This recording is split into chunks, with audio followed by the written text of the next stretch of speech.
Hi, my name is Mark. I'm Sarah. I'm Emma. And I'm Joe. If you've been following my videos lately, you may have noticed that I've been doing some more kind of beginner type of lessons and trying to generally talk about stuff that is more easily understandable to guitar players who are just starting out. You're a liar. But this time I'm doing kind of a more advanced lesson, I guess, because I'm going to be talking about something that many guitar players wonder about, which is trying to play outside and out of the box. I am interested. We are interested. But even if you're a beginner and you got this far into the video and you want to try and learn something about it, I'll try to not make it super complicated. Look at this dude. Trying to play outside, and I'll try to not make it super complicated. So keep watching, and even if there's something you may not understand, leave your doubt in the comment section or try to find a video in my channel that maybe explains it. By the way, I have a video explaining 5 music theory concepts for guitar players to use. You can check it out in the card section right there. Oh, well, what if I said, well, if you... Yeah. But getting back to the point, I'll try to show you guys a couple of ways I found to sound outside but not terribly bad and freakish, that have been used like guys like Larry Carlton and Scott Henderson and guys like Martin Miller. But I gotta warn you before you go in, even if you're already proficient at certain things, if you don't really know any theory or if you struggle a lot with just trying to play inside and not outside, like trying to play the correct notes all the time, I just want to say, don't think this will be like super easy. You underestimate my power. And I'm only saying it because trying to play outside is like breaking the rules. And you can only break the rules when you know what the rules are. You can just look at my fingers and see what I'm doing and playing it when I tell you to play it. But that's not the same thing as understanding the concept I'm explaining and really get it under your fingers. He's right. Do you know that? The thing about playing outside, which is basically the same thing as playing inside, is that there are a ton of possibilities. And even if you really understand which notes work against the chord and which don't, and which work only in certain conditions and all of the things, there will always be different licks that you can try, or maybe ways to play that perhaps you didn't thought of before, or that maybe you thought about it but then you were like, yeah, I'll probably do that later and then forget about it. I know I'm certainly guilty of all of these things mentioned before, and even the pro guys like Tim Pierce and Pete Thorne and Andy Wood have mentioned that they were thinking about their improvising or maybe their chord playing. They were like, This could work, or wait, that guy does that? Does that really work? I never thought about it. and it may not be something that hard or that difficult to understand, but it's just that you can't think of everything by yourself. Get over there. Before we dive in, timestamps will be on the description below, and since you're down there, please consider leaving a like and subscribing to my channel. Oh, hell no. And don't forget to turn all the notifications. YouTube has been a little crazy lately. I have subscribed to some channels, turned on the notifications, and I'm not really receiving notifications of that channel's uploads. That's not cool. So make sure to turn all the notifications. And I have other videos that you may want to check out, like for instance Guthrie Govan versus John Petrucci. Should you even really practice guitar? Or maybe 10 tips to make the audience and the newbies think that you sound and make things that make you look like a pro. And lastly but not leastly, getting guitar effects without effects pedals. All of those videos and more will be on the card section right there. Here's a phone. Call somebody who cares. So yeah, I guess we can just drive straight in. Please proceed. Okay, so the first thing I can kind of suggest to you, if you have a dominant 7th chord, for instance, I don't know, an A dominant 7th, you could try and play some kind of a diminished thing starting on the 3rd of that chord. The 3rd of A dominant 7th is that C sharp.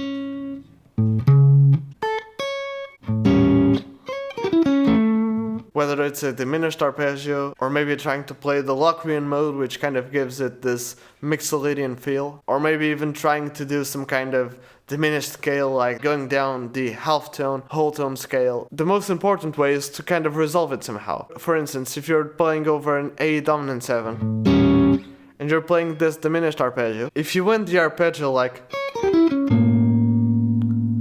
that may not be the sound you're looking for, because an A sharp over an A dominant 7, a minor 9th is a really spicy interval. But if you end that arpeggio on a chord note, for instance if you end that on the C sharp, which is again the 3rd, or maybe even resolving it back to the A, like, it works much better. Slow down! This will be kind of lick number 2, but it is very much connected to the last one, which is again if you have a dominant 7th chord, again for continuity purposes an A dominant 7th chord. I told you could play a diminished arpeggio. And I told you could play the Locrian mode, but one thing you can do, and this one is slightly more common I guess, is to play the altered scale over that dominant 7th chord.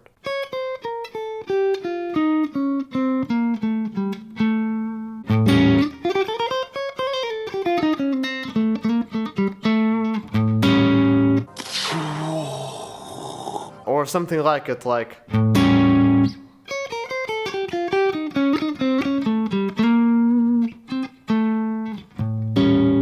If you haven't noticed, all of these scalar choices can be decided by this. You have an A dominant 7th chord, whether it's in that position or in this position.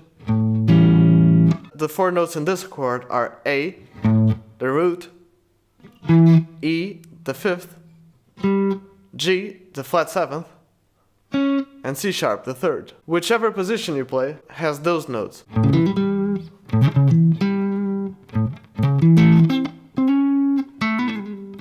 So if you're going to play over that chord, I wouldn't say you have to play every single one of those notes, but you gotta play most of them. If you have this chord, and you would land, for instance, on the C note, which is a minor 3rd, not a major 3rd. That's a really spicy choice. And again, if you're playing that altered scale, you have that C note in there. But since you're not starting on that note, you're starting on a C sharp. Since that C is not on a stronger beat, it's not as jarring. But again, tension is fine. The important thing is that you resolve it. Wait, what? The third lick is again kind of a continuation of this one, but it has a little bit more context. Again, we talked about playing the altered scale and how that's an augmented scale if you have a dominant 7th chord.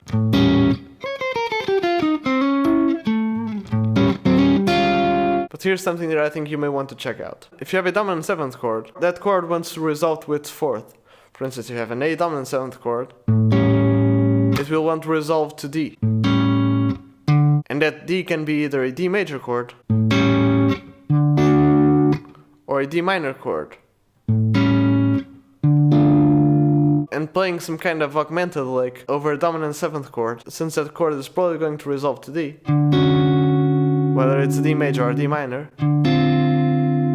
If you look at an augmented arpeggio, and an augmented arpeggio are just a bunch of major thirds stacked. If we do an A augmented arpeggio starting on the 3rd of A, we got this.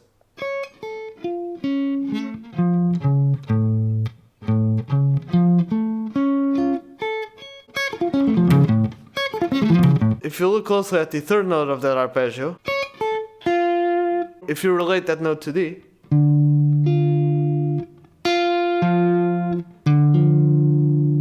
that note is a minor 3rd of D. So if you're playing, for instance, an A dominant 7 to a D minor or D minor 7, that augmented lick would work really well.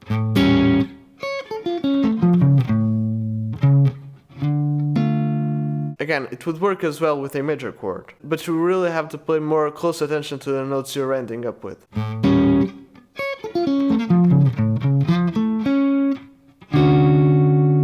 No more! I yield! I yield!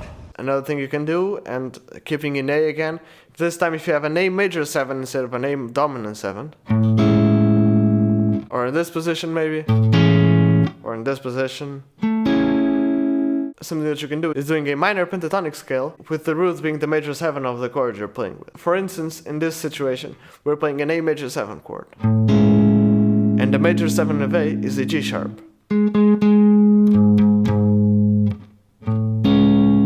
So if you have an A major 7, you could play a G sharp minor pentatonic.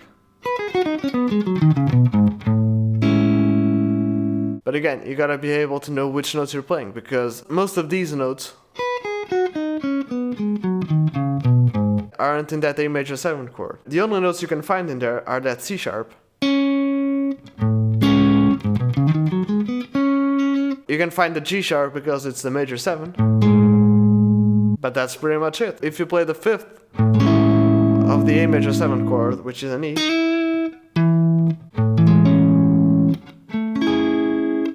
that E isn't in this minor pentatonic.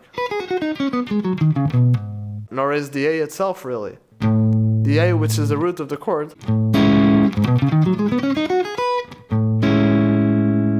isn't really in this scale. Let's say, for instance, that you're playing that chord, and that you're descending the G sharp minor's pentatonic scale. And you're playing over that chord, it will get really messy, like.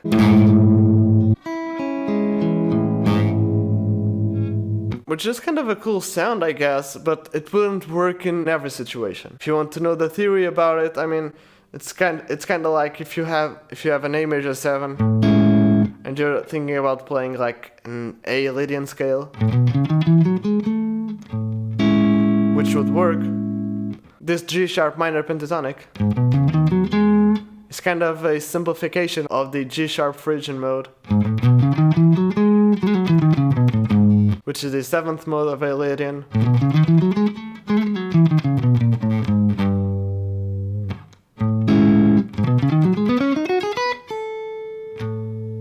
At least to me, this lick sounds really cool. But just like the others, you gotta be able to resolve it. I can't take it anymore! I just want to die! The last little lick I can suggest to you, we have all heard this chord progression. D minor, A sharp major, to A major. And I guess most people would see this like as harmonic minor or melodic minor, but here's something else you can do. And in fact, this is kind of two things you can do. Just to share with you guys, something I would do when I was a beginner and I wanted to play over that chord progression that I didn't really know chords, was I knew, for instance, that forgetting the D minor chord, if you're just thinking about the A sharp major to the A major, I knew that the A sharp major scale would work against that chord. And I knew that the A major scale would work against the next chord. So I would kind of go.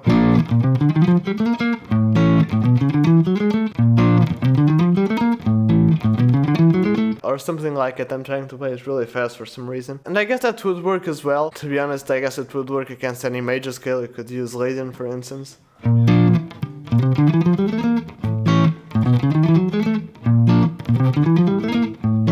But here's something that you can also do if you know your D minor scale in here, for instance. You also have the Hungarian minor scale, which is grabbing your D minor scale, and you would sharpen the 7th and the 4th, and you would get this sound.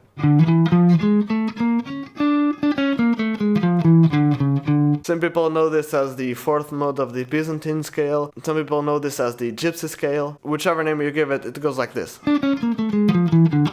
Oh, that's fancy! If you look closely at its 3rd and 2nd mode, the 3rd mode of that scale is pretty much your major scale. But you gotta sharpen the 2nd note, and you would have to sharpen your 5th note, giving it this scale. And even though some people consider it some kind of a minor scale because it has this note really isn't a minor 3rd, it's more like a sharp 9. And the same thing with the 2nd mode of your Hungarian minor scale.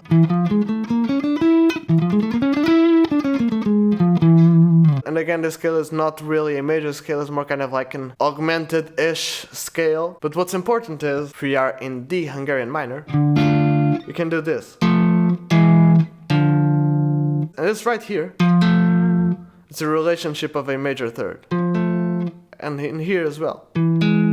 Even if in some contexts this may not really be a major 3rd, we'll consider it a major 3rd in here. This is probably getting way too complicated. But what you need to know is if you have the chord progression I mentioned before, like here, you could play the 3rd mode of the Hungarian minor scale when you go to the A sharp chord, then play the 2nd mode of the Hungarian minor scale when you go to the A chord. So it would kinda sound like if we were playing in G Hungarian minor.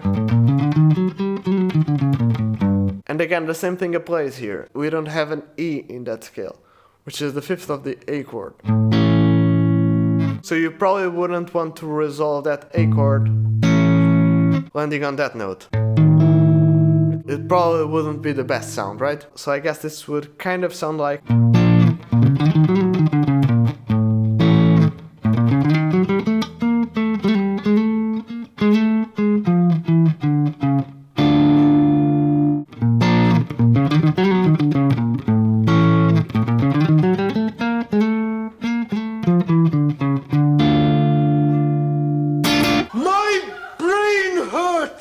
before we wrap this up, I just want to say that maybe you've been listening to these licks and you thought to yourself, Well, these don't really sound that good. I've heard much better outside sounding licks on other people's playing. and this takes me back to what I wanted to mention before, which is, yes, this may not sound good at all to you, or maybe you try to play this by yourself and you think, Well, it sounded good when he played it, but when I play it, it really doesn't sound that good. again, first of all, it depends on the context you're playing. In some contexts, and in some songs, and I guess in some situations, it would sound really cool. But again, if you're trying to just play the scale and resolve it in any note against that chord, it will probably not work as well. And if you're trying to just play it because some guy on the internet told you that you gotta play outside, or that you've heard guys playing outside and you wanted to play outside, you really gotta find out what that outside sound means to you. For instance, I like really dark sounding scales, and for instance guys like Guthrie Govan and the country guys as well like really bright sounding scales. For instance, Guthrie Govan will use Dorian a lot and will use the melodic minor scale a lot. It really depends on what genre of music you're trying to play, what kind of sounds you like, what kind of sounds you don't like, what kind of players you listen to. So yeah, I guess this lesson may really not be as helpful to you as maybe you thought it would or I thought it would. But yeah, try to learn as much as you can and try to take as much from it as you can. I guess I only wanted to say don't bash me in the comments for this. Boring. Thank you so very much for watching. I hope this video was helpful to you in any way possible. And if it was, please leave me a comment telling me what you thought of the video, what I can improve on, what kind of videos I should make, and maybe perhaps what other ways have you found to kind of play outside, or which of the licks did I play that you enjoyed the most. I would really like to know and would enjoy your support. Anybody care what this guy thinks? No! As always, I'm giving away free one-on-one Skype lessons. We're waiting. And anyone can enter, but they are limited though, so you gotta be fast. And all you have to do to win one free Skype lesson and discounts on future lessons is to subscribe to my channel, turn all the notifications, follow me on Instagram, like my Facebook page, and then DM me on one of those social media with screenshots, proving that you've did everything mentioned before. And yeah, I guess that's it. Again, thank you so very much for watching, consider subscribing, and cheers!